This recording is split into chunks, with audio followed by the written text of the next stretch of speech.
નમસ્તે વિદ્યાર્થી મિત્રો. ધોરણ 9 સામાજિક વિજ્ઞાન પાઠ 16 આબોહવા. વિદ્યાર્થીઓ, આપણે ભૂગોળની અંદર 3 પાઠ ભણી ચૂક્યા છીએ. ભારતનો ભૂપૃષ્ઠ ભાગ 1, ભારતનો ભૂપૃષ્ઠ ભાગ 2 અને જળ પરિવહન. હવે આપણે પાઠ 16મો છે આબોહવા. હવે તમે 5માંથી ભણતા આવ્યા છે આબોહવા. તો આપણી ભારતની આબોહવા મોસમી આબોહવા છે, ખબર છે ને તમને? કે મોસમ પ્રમાણે ઋતુ બદલાય છે એટલે મોસમી આબોહવા છે. તો આબોહવા વિશે આપણે પાઠમાં જોઈએ. આ પાઠની અંદર મોટા પ્રશ્નો પૂછાઈ શકે છે, ટૂંકા પ્રશ્નો પણ ઘણા બધા આવે છે. ખાલી જગ્યા ખોરા ખોટામાંથી આ પાઠ ખૂબ અગત્યનો છે. આબોહવા એ વાતાવરણની લાંબા ગાળાની સરેરાશ પરિસ્થિતિ છે. આબોહવા શું છે? કે વાતાવરણની લાંબા ગાળાની સરેરાશ પરિસ્થિતિ છે. આબોહવા એ વાતાવરણની લાંબા ગાળાની સરેરાશ પરિસ્થિતિ છે. સામાન્ય રીતે કે જે તે પ્રદેશમાં 35 કે તેથી વધુ વર્ષોના કોઈપણ સ્થિતિ, કે જેમ કે શિયાળો હોય, ઉનાળો હોય કે ચોમાસું હોય, એની હવામાનની પરિસ્થિતિ પરથી આબોહવા નક્કી કરવામાં આવે છે. તમને આબોહવાની વ્યાખ્યા કે આબોહવા એટલે શું, 1 માર્ક્સનો પ્રશ્ન આવી શકે છે. તો આબોહવા એ વાતાવરણની લાંબા ગાળાની સરેરાશ પરિસ્થિતિ છે. એક વાક્યમાં 2 થી 3 વાર હું રિપીટ કરું છું, તમે ધ્યાન આપજો, અંડરલાઇન કરીને મોઢે કરજો. હવે જે તે પ્રદેશની 35 વર્ષ કે તેથી વધુ વર્ષોના, જેમ કે વર્ષા ઋતુ હોય, ઉનાળો હોય કે શિયાળો હોય, આ ત્રણેય મોસમની સરેરાશ હવામાનની પરિસ્થિતિ પરથી આબોહવા નક્કી થાય છે. ટૂંકમાં આબોહવા એ લાંબા ગાળાની, ઘણા વર્ષોથી લાંબા ગાળાની સમયગાળાની હવામાનની વિવિધ પરિસ્થિતિઓનો સરેરાશ છે. હવે આપણે હવામાન એ ટૂંકા સમયગાળાની પરિસ્થિતિ છે.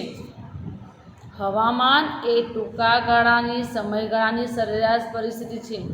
દિવસ દરમિયાન કોઈપણ સમયે હવામાન બદલાઈ શકે છે. તમે જેમ જેમ ઉપર જાઓ તો વાતાવરણ ઠંડુ હોય છે. તમે જેમ જેમ ભારતની નીચે જાઓ તેમ તેમ વાતાવરણ કેવું હોય છે? નહીં ગરમ નહીં ઠંડુ. તો દિવસ દરમિયાન કોઈપણ સમયે હવામાન બદલાઈ શકે છે. હવે આપણે હવામાન બદલવાનો આધાર, આપણે હવામાં તાપમાન વધી જાય, જેમ કે ઉનાળો આવે તો આપણું ટેમ્પરેચર કેટલું હાઈ થઈ જાય છે. પછી હવાનું દબાણ, ભેજ, વરસાદ, ધુમ્મસ, વાદળનું પ્રમાણ વગેરે પર રહેલો હોય છે. આ પ્રશ્ન આવે છે વિદ્યાર્થીઓ કે હવામાનના બદલતાના આધારમાં કયા કયા તત્વો કે કયા પરિબળો ભાગ ભજવે છે? તો કે હવામાન, તાપમાન, હવાનું દબાણ, ભેજ, વરસાદ, ધુમ્મસ અને વાદળ વગેરેનું પ્રમાણ રહેલું છે. હવે આપણી ખેતી પર પણ હવામાનની ઘણી અસર પડે છે. આપણી ખેતી પર પણ હવામાનની અસર પડે છે. હવે ખેતી તમે જુઓ કે એકલો તાપ પડતો હોય તો પણ ખેતી ના થઈ શકે. ખેતી માટે અનુકૂળ હવામાન જોઈએ, વરસાદ જોઈએ, તાપ પણ જોઈએ, અનુકૂળ જમીન પણ જોઈએ.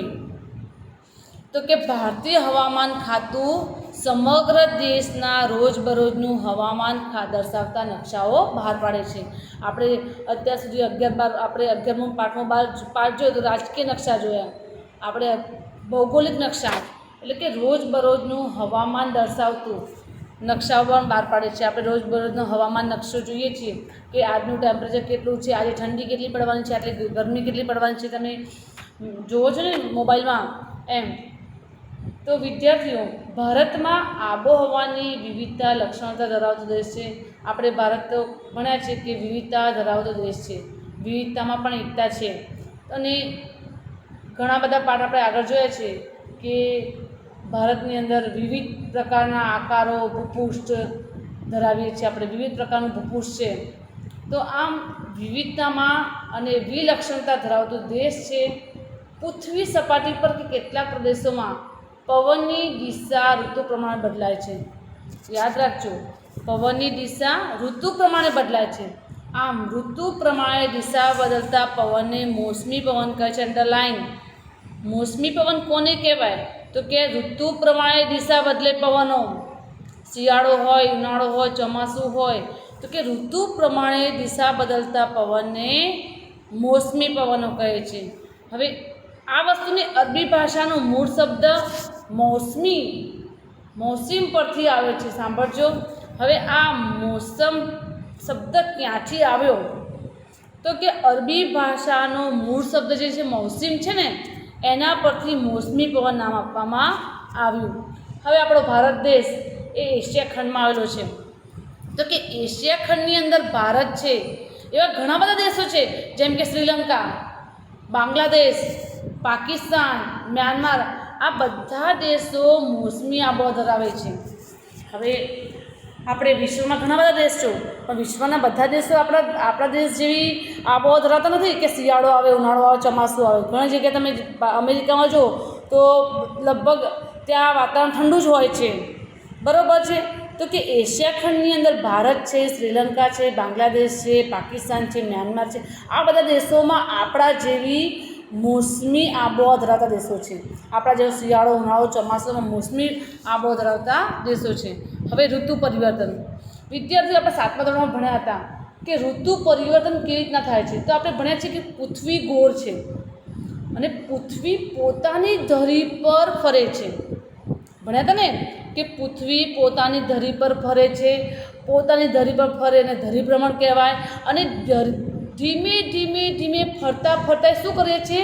સૂર્યની કોર ચારે બાજુ એક ચક્કર મારે છે. ખબર છે ને કે સૂર્યની ફરતે એક આંટો પૂરો કરે એને પરિક્રમણ કહેવાય. આમાં તમારે નથી, પણ હું તમને એકવાર યાદ કરાવું છું ફરી કે ઋતુઓ કેવી રીતના થાય છે. ધ્યાન આપજો, પ્રશ્ન મોટા પ્રશ્નમાં આવે છે. તો ભારત આપણો દેશ છે, એમાં પૃથ્વી છે ને, પૃથ્વી એ પોતાની ધરી પર ફરે છે. અને પોતાની ધરી પર ફરે ને એક આંટો મારે એટલે એક દિવસ થાય, 24 કલાક થાય. અને એમ ધરી પર ફરતા ફરતા સૂર્યની ફરતે એક આંટો મારે છે ત્યારે આખું વરસ થાય, 365 દિવસ થાય. 365 દિવસ થાય એટલે એને કહેવાય છે પરિક્રમા. એ સૂર્યની આસપાસ પૃથ્વી પરિક્રમા કરતી હોય છે. અને આપણે ભણ્યા હતા કે એ કેવા આકારે ફરે? ઈંડા આકારે ફરે છે. કેવા આકારે ફરે છે? ઈંડા આકારે ફરે છે. હવે તમે વિદ્યાર્થી ભણ્યા છીએ આપણે કે પૃથ્વી, આપણે જ્યારે પૃથ્વીનો ગોળો તમને બતાવીએ છીએ તો પૃથ્વીનો ગોળો થોડો નમેલો હોય છે. યાદ છે ને? પોતાની ધરી પર 23.5 અક્ષાંશ વૃત્તની માં નમેલો હોય છે. તો એ જે નમેલો હોય છે એટલે એક બાજુનો ભાગ વધારે સૂર્યની સામે આવે છે, તો એક બાજુનો ભાગ સૂર્યની પાછળ થોડો ઓછો આવે છે. જે ભાગ સૂર્યની સામે આવે ત્યાં દિવસ, જે ભાગ સૂર્યની વિરુદ્ધ આવે ત્યાં રાત. આવું આપણે 7મામાં ભણ્યા છીએ. ફરી એકવાર ધ્યાન આપજો કે ઋતુ પરિવર્તન એટલે ઋતુ પરિવર્તન મુખ્ય કારણોમાં શું છે? મુખ્ય કારણ શું છે કે પૃથ્વી ફરે છે અને એ કોની આજુબાજુ? સૂર્યની આજુબાજુ. અને એને પૃથ્વીનું ધરીનમન પણ ભાગ ભજવે છે. હવે પૃથ્વી કેટલા અંશે નમેલી છે? 23.5. અને કેટલા કક્ષાની સાથે ખૂણો બનાવે? 66.5નો ખૂણો બનાવે. કેટલો? 66.5. હવે પૃથ્વી ધરીનમનના કારણે ઋતુઓ થાય છે. પૃથ્વીના ધરીનમનના કારણે શું થાય છે? ઋતુઓ થાય છે. વધારે સમય સૂર્યપ્રકાશ મેળવતા વિસ્તારોમાં, સાંભળજો, જે વધારે પ્રકાશ મેળવે ત્યાં દિવસ અથવા ઉનાળો, અને જે ઓછો સૂર્યપ્રકાશ મેળવે ત્યાં શિયાળો અનુભવાય છે. 22મી ડિસેમ્બરે સૂર્યના કિરણો કઈ જગ્યાએ? મકરવૃત્ત પર લંબ પડે છે. કઈ તારીખે? 22મી ડિસેમ્બર. 22મી ડિસેમ્બરે સૂર્યના કિરણો મકરવૃત્ત પર લંબ પડે છે. આથી દક્ષિણ ગોળાર્ધમાં ઉનાળો અને ઉત્તર ગોળાર્ધમાં શિયાળો અનુભવાય છે.